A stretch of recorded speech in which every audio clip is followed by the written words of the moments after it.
Hello everybody to part 4 of the series The Voice of Philosophy about an old medium. Today we will start with Jacques Lacan, a French psychoanalytic theorist and psychoanalyst.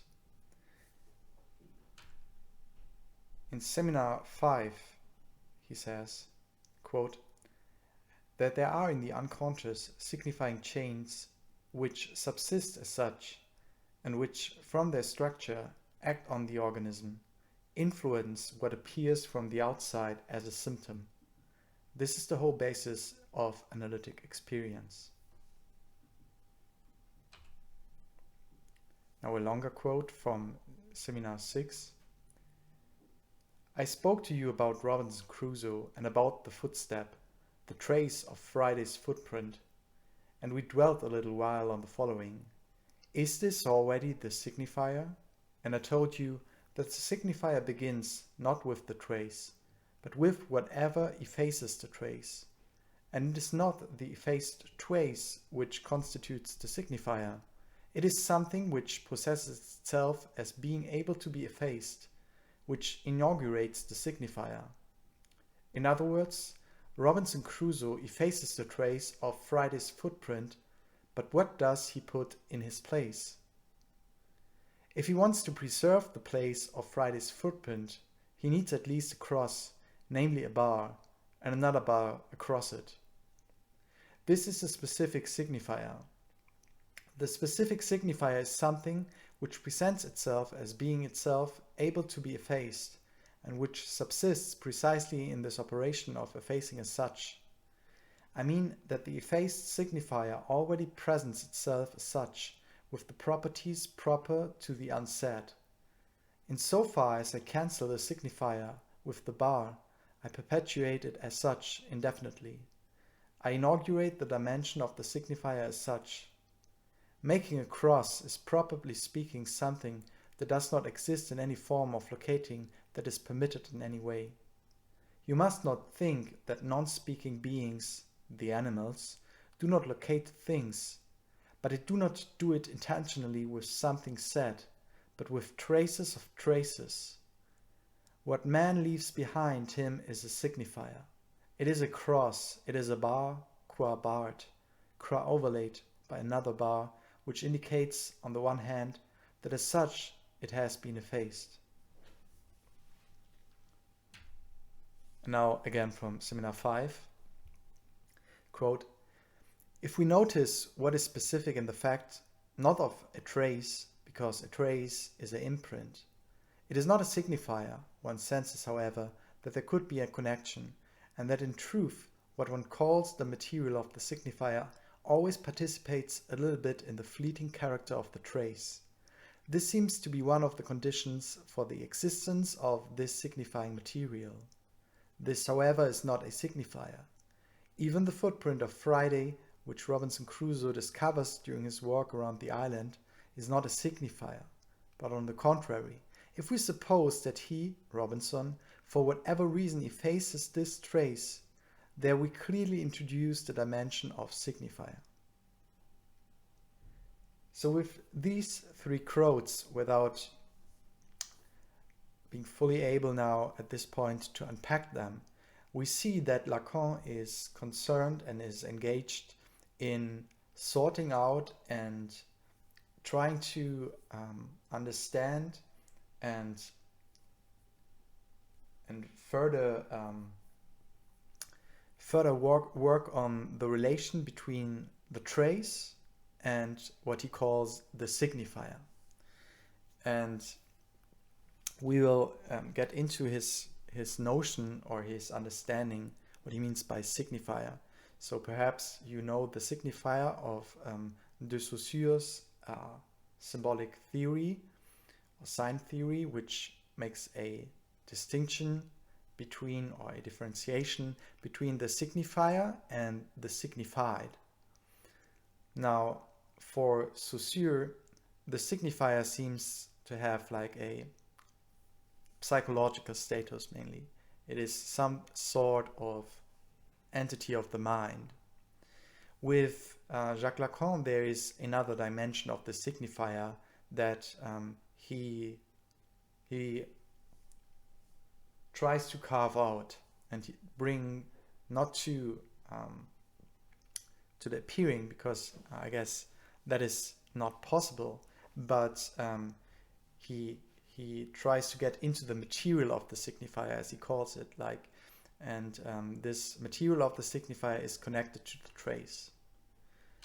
So now let's get back on the full track of the theme of this series, which is the voice, and especially the voice of philosophy as an old medium. So we spoke about universality, we spoke about the trace, and we spoke about the trace in connection to psychoanalysis. And we saw that Freud is working with radical singular case studies that, and there's a certain kind of repetition and a certain kind of frequency in which the patients who are visiting him because of some inner pain and some symptom that Freud will be able to depict on. Something is showing up, right? Something of this inner pain is showing up, or something of, like, let's say, not being able to handle one's own life, or one's social relations. Something seems to go on in the life of the patients. At least there is some drive for them, right, to act and to go into psychoanalytic therapy.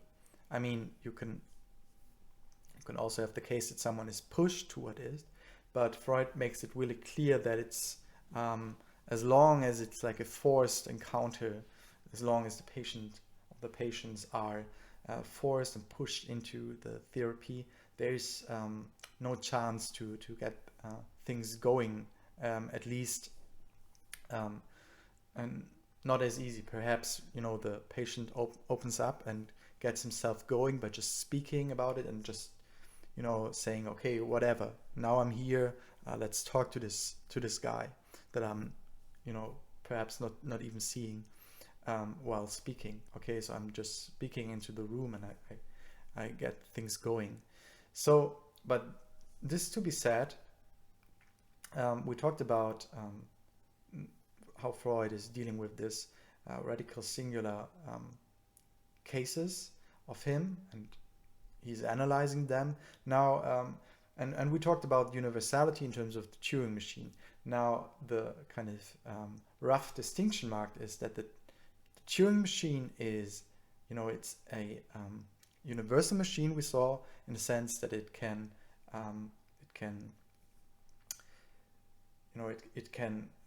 get from a certain input, it can get certain description of specific Turing machines, which it can then store into memory and kind of emulate them, kind of simulate them or run them.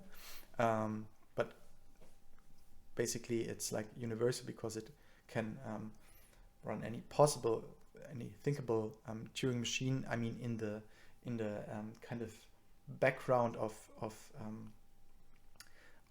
modeling rules or kind of constraints that Turing worked out and kind of laid out, right? And but there is a certain there are certain laws and certain conditions that must be in place, that must be set for the operation to run. There must be a tape, there must be a writing head, there must be specific cells or specific places on the tape where you can write you can write numbers, or you can leave the place unwritten. So there are certain constraints to it. Now with the patients of Freud, it seems, and with the cases, it seems that there is something going on that would be like a singular machine, and that is in terms of the framework and the whole logic behind what Turing came up with by defining the universal Turing machine is unthinkable. A singular machine would be a machine that kind of doesn't have like a fixed, a set of fixed laws which it follows, at least not in the sense that you can predict, you can store in memory a program which then will run at least in a way that you can predict by the constraints set up by the framework. But rather it seems that in psychoanalysis and psychoanalytic therapy there are certain situation happening that Freud is dealing with, where you have singular outbreaks in the sense that the patients bring, each by their own, bring their whole life history with them, which is like specific. It's one time only in this sense. And also the conversation and the development, how that unfolds, and then again what kind of significant events happening between analysant and analyst seems to be rather tending toward singular moment, which then Freud can nevertheless see some kind of systematicity to it, but it's rather that he can kind of depict certain traces and certain certain relations that seem to hang together, but it's not a universal law that he could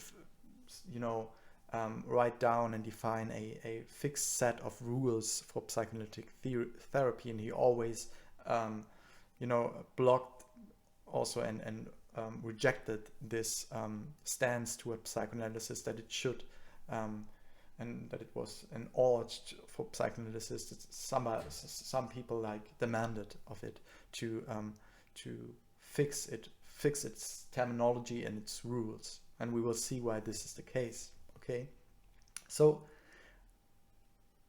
with this being said, okay, so what is happening while we're speaking, right? So while we're speaking out loud, the voice is filling a room, and we said the voice is traditionally, but also as we kind of make use of it every day, it seems to be the medium to communicate meaning, or to transport meaning, to convey meaning.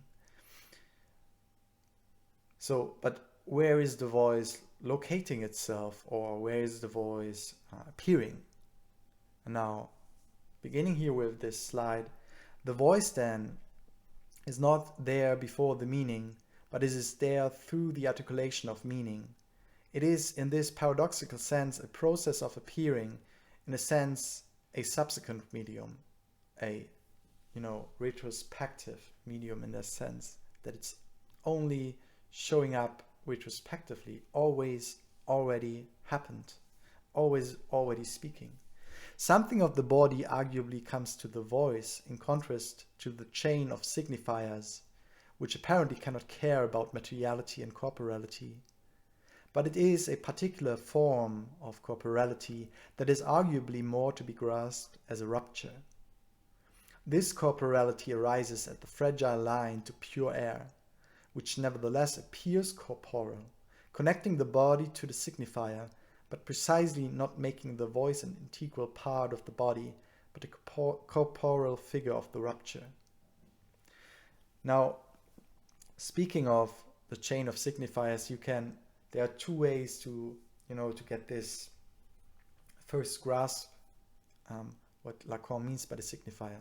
So you can think firstly of, it's an example given by Lacan himself. He was like going to a museum, and there he was like, from really ancient times, he saw like a wooden stick, and in this wooden stick you could see, there's also a picture of it, you can find it, you can see like curvatures or cuts in the wood, but you see that, or kind of what we see when we look at it, and what Lacan also depicts on is that the curvatures or the cuts in the wood, they are we would say they are seem to be intended. You know, they seem to be, if not systematic, then at least there seems to be some kind of comprehension, right? For example, it could be that it's like marks of, you know, how often the hunt was successful, or how often, you know, a I don't know, a child was born. So that it seems to be a certain kind of counting happening, of a significant cut. You know, it's a significant cut, or these are significant cuts. This is like the big thing, and they are, as the trace, they are, you know, there is a part of the wood, or some structural materiality of the wood is carved out, you know, is cut away, or is cut off, and by this very means there is a significant distinction made, and significant in the way that it signifies something, it seems. And so this is one thing you can think of, because it has this materiality to it. And it seems that somehow these are the beginnings where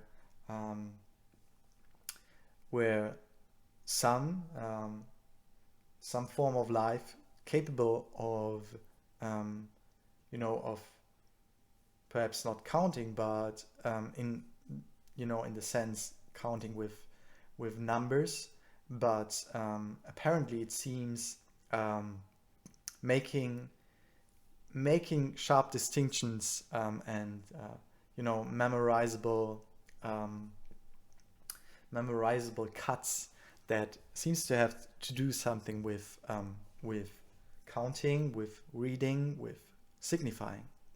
Okay, and then again, you can think in terms of the signifier with an example Derrida gave. So when you search for the meaning, you know, in de Saussure's term, the signified, what is signified by a signifier, when you think of the meaning, or when you want to get at the meaning of a signifier, what you usually perhaps would do is like look into a you know, a lexicon. So you would look therein for the meaning and for perhaps the etymology. And what will you find? You will find other words describing this word, perhaps synonyms, and perhaps some etymological traces, words connected or associated, or where there's certain evidence that these words stand in like an you know, some genetic development row, or you will find whole sentences describing the meaning of this word. So you look for the meaning of a word, and you find, or for the meaning of a signifier, and what you find is more signifier. And but you aimed at, you asked for the signified, for the meaning. Okay, so these are two ways to think of the signifier. Okay. It is indeed a paradoxical topological point at which the voice appears. This intersection between language and body points us to a voice that does not fall into one with the empirical, heard voice, but rather makes an aphone voice appear, as it were. This voice, which appears here as an obscure object, opens up to us unheard perspectives of what now appears, crops up, what appears in the place of this voice. This voice is also no longer one driven by the desire for linguistic meaning, but rather proves to be an object of the drive. It is not only the voice as a remainder and surplus product, but as an object of the drive, and the difference here lies precisely in the question of the object character. This voice is an object that cannot be sensually grasped, but exists nevertheless. It is there. So it seems to be that what is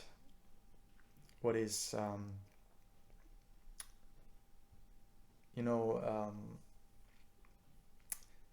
making, drawing our attention, or like irritating us while thinking about or tracking after the voice, is a moment of pure alterity that appears in the voice. The other appears in the voice, and it appears in a specific way that it is not the presupposed or preceding other, what now speaks through me and becomes unperceivable, but it appears as a remainder, as a break, as an opening, a lurking abyss in the interior of the voice itself. This voice is in the classical sense, classical Freudian sense, uncanny. It brings forth the innermost as alien. What appears here as other is the other in the own, or in one's own, basically the other as own most, except this other, with big O, does not have a place before or outside of the own. Remember, it's like the voice as a subsequent or retrospective cropping up or appearing medium, but as such, it is not, or it does not occupy or have a place before or outside of the own. It seems paradoxical. How can this be, right? So, but this is the claim. It does not have a place before or outside of the own, the innate or idiosyncratic. So our innermost, our inner self, it's not apart, this kind of pure alterity, this kind of other that we are tracing after. In its consequence, it divides the own and the other, as it prevents at the same time at one simultaneously that an own as self can be addressed as own, as also not an other as other. The voice is foreign to myself, a foreign alienated old medium, except there is not an outside, no ground there, at which this foreign would have its origin. Nevertheless, the voice speaks, and it speaks to the other, as I do to you. The call to the other, who is this aphone voice, this aphone moment, is now, however, just not an invocation through meaning. Rather, it's the silent voice, and the silent voice does not speak to the other, whom it believes to recognize, and to whom it seeks to communicate something, some form of meaning, convey or transport some form of meaning. So it's rather not that I recognize somebody else, somebody outside of me, and I try to communicate some information or some form of coherent meaning.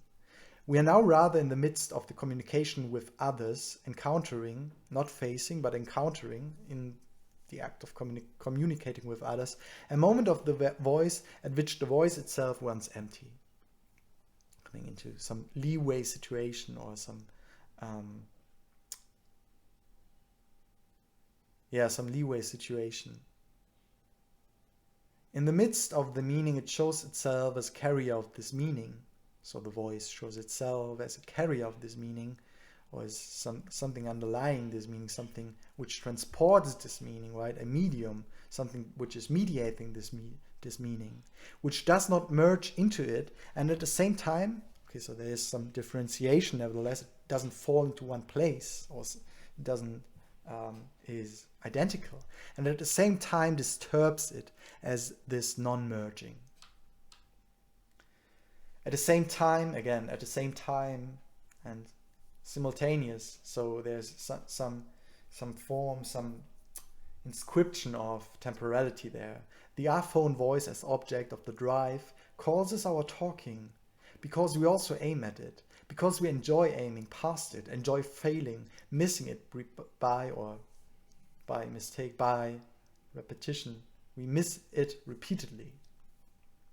This process of the voice is a process, or some form of, unfolding, some form of stretching out that precedes. When we speak, we will have already aimed at the aphone voice, even if we can't reach it, can't get hold of it, cannot grasp it, cannot capture it, cannot get it into view, cannot bring it into central appearing. What is crucial now is that this voice realizes a real intersection that arises in a real interaction with others. The talking to myself in quotation marks. So when I'm not speaking out loud, or when I'm speaking out loud but speaking to me, is a borderline case of this voice, just as inner voices are borderline cases.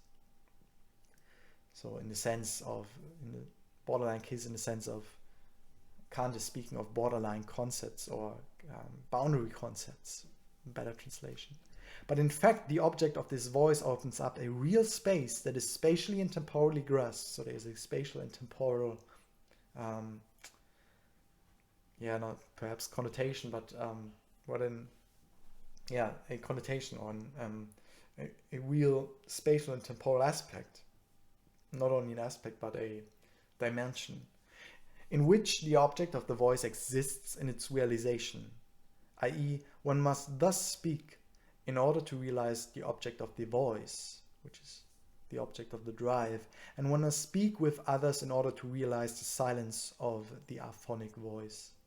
Philosophy is the purest and most impure case of thinking, with the question of the voice that precedes, that goes on, that is at the same time a subsequent resisting medium as a preceding, and always already preceding object is at which we aim, or there is a always already preceding object and this aspect of a subsequent resisting medium. So an object, that is fleeting away in terms of a futural opening, something that we are driven towards, that we go for, and behind it there shows up like something like a subsequent retrospective resisting medium, something which conveys meaning but nevertheless resists its capture or its fully entailment into the realm and the fully diffusion into the symbolic order, which is like the space of meaning, or the web, the network of signifiers, and the impurement with meaning. It resists this, and it only shows up as this gap, as a cut, as a something that a stocking of the voice is a good example in case of psychoanalytic theory B, when the patient is stuttering, when the voice stocks, when the narration stocks, okay, then there is a certain a certain trace of this resisting medium, at which the preceding object, the object of the drive, the object of the voice at which we aim. With this question to the voice, a question is put to philosophy, which possibly touches it in the innermost realm, so touches philosophy in its innermost realm, its fleeting core or heart. First of all, it seems it is a disappointment, and a serious and real disappointment, in the fullest sense, in the emphatic sense, an absolute disappointment, a pure and sheer despair, at least for that perspective which locates in philosophy the voice of reason. If the voice is deprived of that semblance with which it exercises power as a source of presence, or with which it constitutes and projects through its volume and forcefulness a space and authority, a space brings in kind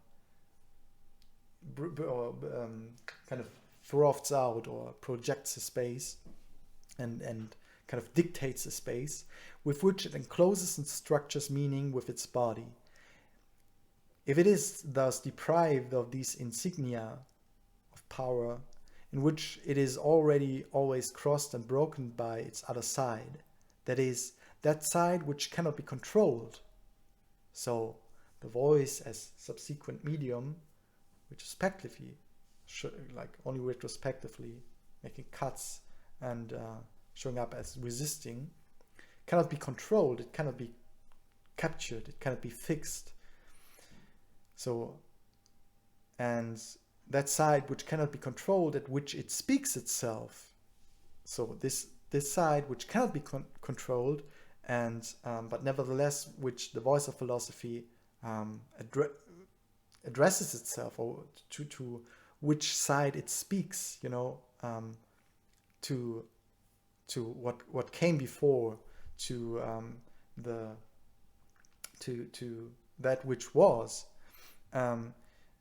So to that side which philosophy speaks, it speaks as another voice. Then we finally get a split voice or tongue. According to Landola, we are then not dealing with a fight of logos against voice, but with a fight of voice against voice. The disappointment that follows with our question to philosophy lies in the fact that it cannot be about presence, not about authority, and not about the liveliness of meaning, if we want to assign a decisive role to the voice itself, or if you want to assign a decisive role to the voice for philosophy. Thanks really much. We will continue, but that's I think good ending point for this session, and yeah, I'm looking forward to that.